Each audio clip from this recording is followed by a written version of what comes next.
School Administrator Ma'am Oli, to our proud parents, and to you, ladies and gentlemen, who are here present today in this very special day of our lives, a pleasant good morning to you all. We are here today to recognize the student who strove and persevered to get to where we are now. Our graduation. What is a graduation? For me, it means finally entering young adulthood, which also means leaving behind a few things that have been part of my life all these years.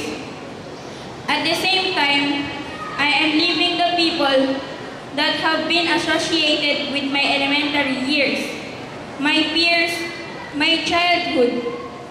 We should all be happy and excited. This is a much joyous occasion, and I am filled with extreme gladness and looking forward for a new chapter of my life. For me, it means new beginning, meeting people, friends, and new acquaintances along the way.